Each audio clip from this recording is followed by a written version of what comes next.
Bring in more revenue while saving money and differentiate yourself from the rest of the pack vying to win those guests by becoming more environmentally friendly. We will show you how easy it is and how cheap it can be, if not free, and share all the opportunities available. So join us each week as we take another step along the green path. That's one more step to differentiate yourself from the rest of the pack. Hi everyone, and welcome to another episode of the Green Path podcast. Today we're not going to talk about the S word. Today we'll discuss another S word. Two, in fact. The words smart and savings. We have monitors that will be the eyes on our properties and your ears too. But what about a brain for your property? Today our interview is all about making your property smart and saving money. Yes, we all know how troublesome owners can be, but if you could present a way of saving 32% on their outgoings, what will they think of you now? And you don't need to be smart to have a smart property. It's easy, but enough of the teasing. We're about to find out how we can do this. Today, my guest is Suzanne from ResiCentral. Hello, Suzanne. How are you? I'm great, and Happy New Year, if I'm still able to say that. Oh, yeah, I think Happy New Year lasts all of January. Oh, the last day. That's what I thought. I've got one day left, so Happy New Year, Deborah. And to you too, Suzanne. Lovely to catch up with you finally. We've had a few pushbacks, but here we are. Thank you very much for joining me today, and thanks for your time. Suzanne, I always like to start an episode with, how did your Green Path journey start? Are you on a Green Path journey, or you just saw a job ad and thought, yeah, I like the sounds of this? I'll be honest, I have probably been that person who's been a bit over the top about the recycling and conscious about energy, probably from a young age. And I don't want to say blame, but probably appreciate my parents being from a much older generation and always worrying about the cost of everything. And then over probably the last 20 years, I remember at school being quite attached to the whole global warming and everybody kind of making a mockery of it and going, oh, it's not true. And now suddenly everywhere it is about that. And for me, I've worked for some really great real estate developers, including Berkeley Homes, and they had a massive vision. And at the time I was there some 10 years ago, it was Vision 2020. And for them, it was about actually building sustainable communities. And they spent a lot of time thinking about the reuse of rainwater, for instance, or actually the makeup of their buildings. And for me, it always stuck in my head about it needs to start at building level. And then there's this educational piece. So for me, over the last 3 years, I've got involved very much in kind of the tech side of property rather than necessarily the sales side.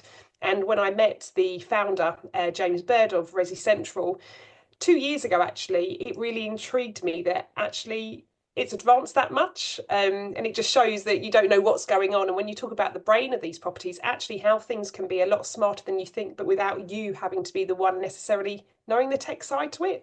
So for me, there was ongoing conversations, but it resonated with me that actually, if we can help educate people through smart technology, but without making it quite daunting, Deborah, which I think a lot of people go, oh, what is this? How's it going to work? Do I have to be the smartest person? And how am I actually going to run these systems? And I think that's the fear. Whereas, as you say, the brain of the system, if it can do it for you, feels like a no-brainer, but actually helping the environment. It's almost like, okay, where do you start? How do I fit it in? What do I do? What do I have to know about it? So let's start at the beginning. You have one sensor that does a lot of things, that brain, resiAIR, I believe it's called. Correct. Can you explain resiAIR? So for us, it's the hub of the system. What we'd never wanted to do was end up having a property full of devices. Number one, someone's got to manage it all. And quite often people are looking at tech stacks, right? We need one to be, as you say, the eyes, one to be the ears, one to do this and that. So James's whole philosophy was actually, why can't there be one unit with it all in? But what we want to do is, we don't want to just use data sets, right? Because all we're doing is saying to someone, probably some of the stuff they already know.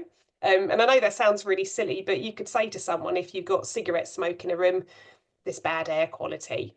Or you can say, if it's really hot, they probably whack the heating up 30. But it was more the intelligence behind actually using those data points and creating what we call smart rules and automations. So for us, it's having one hub, which is very small, having everything within it, but then taking people on a journey which actually increases operational efficiency. So for us, and I'll let you kind of quiz me on it, but for us, it was about taking data sets and creating what we call either instant actions, where the device takes over something within the property, or actual instant alerts where actually human interactions needed. And that's where we kind of define ourselves that actually data used to be king, whereas for us now it's data is king if it enables an action. Yeah. Okay. Let's start off with, well, just quickly, what are the different sensors that what are the things that it can detect? And then we'll just zoom in on a couple of things and exactly what the smart rules can be that a property manager would be really interested in.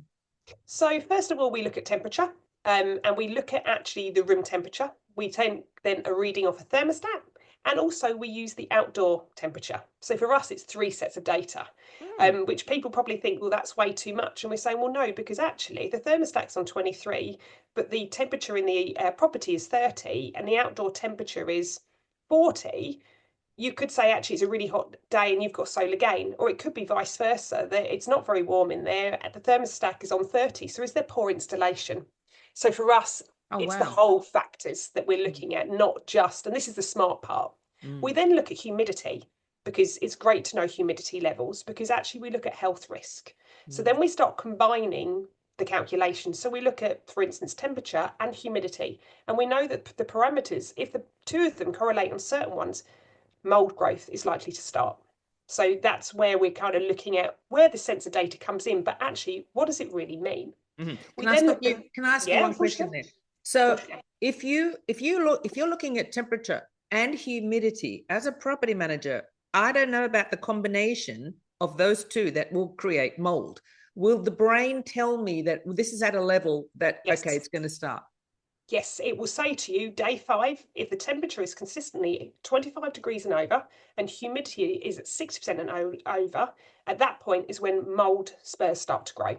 So that's when we say it would be human interaction, that someone needs to go up there and go, is there enough ventilation in there? What's going on? Because actually there's a risk to the property, but also to the person staying there. Fantastic. So the brain is actually sending the message out for the action. Oh, great. Absolutely. So then we're looking at noise, but we don't want to listen in. We've got no interest in that. We're not a microphone, we're not Alexa. What we are doing is sampling. So we're actually looking at those sound levels and translating them into decibels. So we want to know is there somebody in the property who shouldn't be, or actually is the noise levels above a peak that actually could affect the community, right? Because actually what's counted as a disturbance or not. We then look at the parameters of indoor air quality, which is super important. And we're the only business who actually does it. We track it with the UK government index. And when we talk about air quality, it's deemed that only 10% of our time as humans is actually spent outside, which I know everyone goes, that can't be. But if you think about inside as inside transport, inside a shop, inside an office, or inside your home, and people often go, wow, isn't it polluted outside in certain areas? But what about your own property, right? So we are then looking at the nature of actually ventilation, perhaps loads of stuff being cooked which has got high levels of oils in them, right? How it can affect your health. It could even be cleaning products that, in hospitality, we should all be using sustainable products. But actually, if somebody's going in with some really harsh chemicals and bleach, that's what your guests are breathing in, right? So we like to bring that to the forefront and actually recommend, again, alerts on that to say it's highly polluted. You need to go and check what's going on. And it could even be cigarette smoke, marijuana, whatever it may be, but looking at that. But the last part of the sensor, which is probably the main power of the brain behind this, is actually occupancy detection. So we're looking at a combination of microwave waves and radar, which then have between a 3 and 6 metre radius. So we actually know if someone's within the property, Deborah. So you've got all these kind of data points, but the next thing to go with it is somebody there or not? Because if they are, and then you've got certain factors, we know what needs to instantly happen, or if they're not there, we also know who needs to be alerted. So yeah, that's in a nutshell the sensors within the main resiAIR. Okay, I'm just going to jump ahead. So in terms of this brain, can it, oh, hang on a second. Can you connect it up to a PMS, or will it know when there is not supposed to be anyone there So then it will alert you if there is sound or occupancy when in between bookings. Absolutely right. So the brain is so clever that what it wants to look at is not just when guests are in situ, it's when you have void. And I think a lot of the devices at the moment are very set on when somebody is there.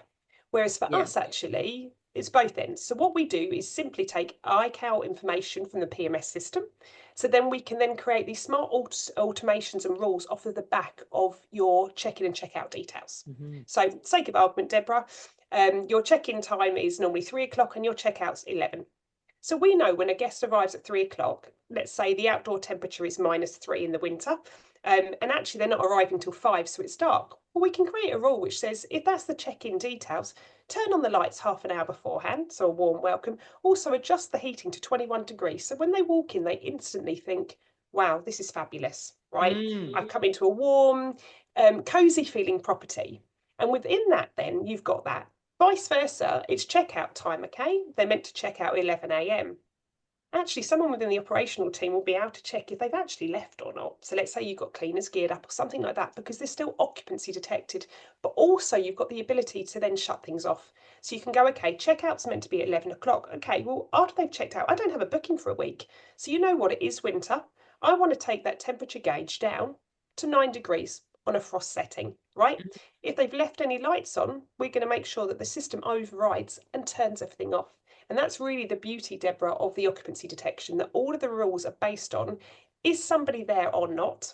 If they are in stay, so they are a guest, actually we'll set parameters which don't affect their comfort. If, however, it is void, we know there's some hard and fast rules that say either we need to send an immediate alert to let them know could be a leak, or something's been I don't know, left unclean, or there's something weird going on with humidity levels, or vice versa. They are there, so let's just make sure we drop it down a bit because they've gone out for 3 hours and they don't need their heating on 21 degrees whilst they're out. Yeah. Amazing. So there's still so many questions. So the thing is, there's a dashboard where all of this information is. Is it also on an app? So if a property manager's away from the desk, so okay, can you explain? So this is where you create the rules. This is where all the data is coming in, and for each property, you've got the iCal link. You set your own rules. It can be different for every property, I imagine, but well, they can be, but I'm assuming they're not going to be. You would hope not. It'd be a very complicated. So when it comes to the dashboard, I guess a lot of people think of a dashboard that you've then got to have a team of people looking at it all the time, right? So I log into my dashboard this morning, or it could be 24 hours a day because I've got evening staff and daytime staff, and because I've gone out, I need it on my phone. We actually disagree with that because we think we've actually created an operational inefficiency, okay? Because it means you've got to have someone looking at it. For us, the platform is somewhere where you create your templates. So let's say that you've got 6 different buildings, all slightly different price points. It could be different parameters that you want to give your guests. So for instance, we allow certain heating levels that we would say a maximum of 21 degrees. Your guests can't go above that. It'll keep reverting down. If no occupancy is detected, it would drop down to, it could be 16 degrees after the first hour and then drop to 9 if it's 2 or 3 hours. You've got all these kind of parameters. But because the system's doing it itself, you don't need to be in there. So this is what we say about these smart actions. So you're going in and physically going, right, these are the rules based on my guests. Or actually the end user, because it could be someone who lives there. It could be a long let. It could be built to rent. It could be short-term rentals. The other part of the platform is actually the data and reporting, Deborah. So what we want is you to have the opportunity that if you need to pull data, i.e. operational efficiencies, the fact you have all your meter readings live within there. So instead of someone going around once a month, taking all the meter readings. Oh my God, yeah. Which is actually a massive task that most companies do. They get the bill in, then somebody else has got to go out. But it's too late, Deborah, because what's happened is you could have had 3 or 4 guests within the month or within the quarter or half year. You don't know what usage has been used within those time periods to, number one, know if it should be within a fair usage, or actually if you should have addressed an issue at the time.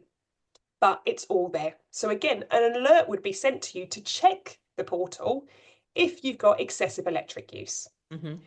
If then you needed to go in, you've got all your reporting. So you can look at it live. You can look at it in the last hour, all the way up to 24 months. So for us, the platform is I go in there to create my rules, fabulous, or I go in there to actually look at what the data's showing me off of the back of some of the alerts. And I guess the last bit is the operational, because what we really love is you can actually triage from a distance. So if you have got a guest in situ and they're sitting there going, my boiler's not working, common one, or my air conditioning, whatever it may be, they often get on the phone, you run them through a few bits and pieces, and often someone has to go out. The guest isn't happy because they're waiting maybe 2 or 3 hours, because guess what? They're not the only one, Deborah. Mm. So they're sitting there waiting, but actually the first port of call would be able to look on the system, because you can actually tell if the boiler or the heating's on or off. You can tell what is set up, and it might be, well, actually, I can tell you came back into the property an hour ago through occupancy detection. So it's smart again. I can tell you put the thermostat up to 21, and when you came in it was 18, and currently it's on 19. So we know within the next hour it will then be at that heightened temperature. Or actually we can tell on the lights that that circuit actually isn't turning on and off. So if you go to the fuse board, Oh yeah, yep. so that's what we're using the platform for, rather than something you're stuck in front of.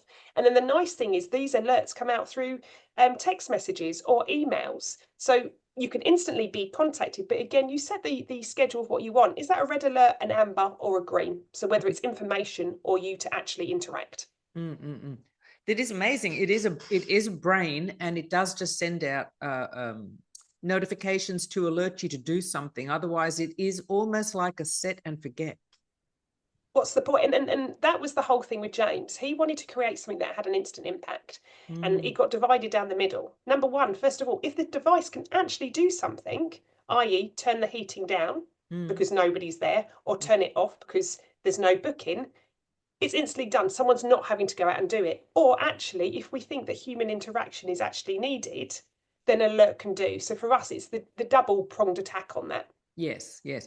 Okay, here's the big question, and here's the you don't have to be smart to have a smart property. Everyone's going to be going, but how does it work? How do you install it? Now, as I've seen on your website, you don't have to worry about that. You look after it. Correct? Correct. Where we differ is that we are an end-to-end solution. We are not off the shelf. You can't go online and go, oh, I have 2 or 3 of these, and kind of go around your property and put them up. We don't do battery power devices, or we've got a few. Oh, you've just wait, hold on a minute. I've just lost your sound. Oh, are you coming back? Keep talking. I'm back. Oh, you're back. I'm Yep, back. yep, yep. Okay, not battery operated. Yep. So what we want to do is make sure that we give you an end-to-end solution that works for you and also doesn't cause you a maintenance issue. So what we do is also we're very conscious about our own ESG strategy. So what we do is we will talk to you as a client. We will work through your property, the floor plans, your heating system. We will put you through a personalised quote, because we want to make sure it needs to do what you need it to achieve, and it has to have the return on investment. Once we've got all those details in, what we can do is arrange for everything to be pre-configurated, our end, already done, and then sent out to you in a box delivery, completely labelled up for your own electrician to fit.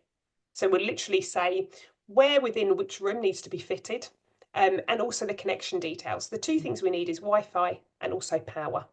Now, if you don't have your own electrician, which you may not have, what we do is we do have a whole network of local installers, because with our ESG, number one, we don't want our team travelling across the country. But secondly, we want to encourage local businesses to have the opportunity of local work, Deborah. But for us, it's very much, you're not clicking it, putting it in your basket and checking out, and then we're out the picture. We are there to assist you the whole way. Yeah, because the thing is, so first of all, you only supply for the UK.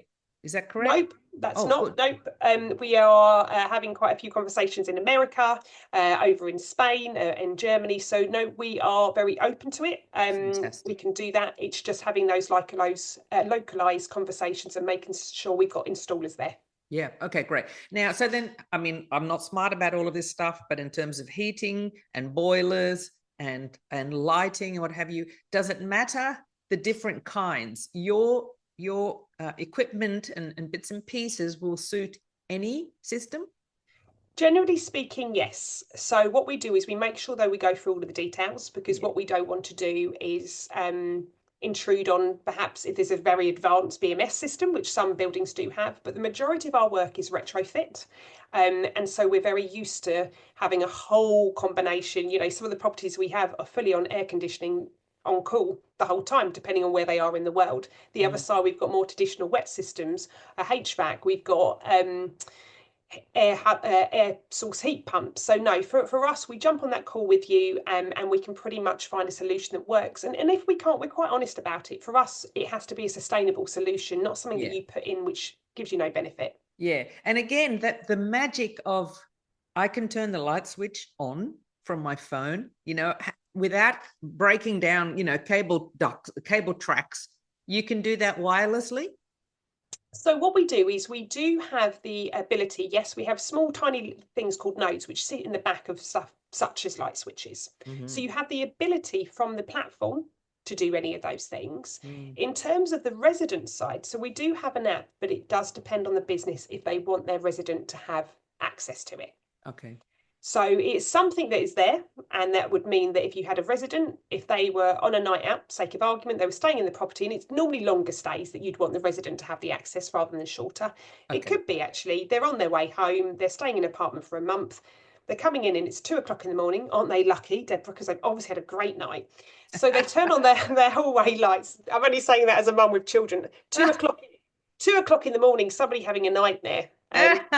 It's not going out, but you could then turn on a hallway light or perhaps turn your heating up, because you know what, it's going to be cold when you get in. So we have the ability, but for us it's very much client led on what they would like the provision to be for those persons staying there. Fantastic. So you've got the installers, you've got the brain.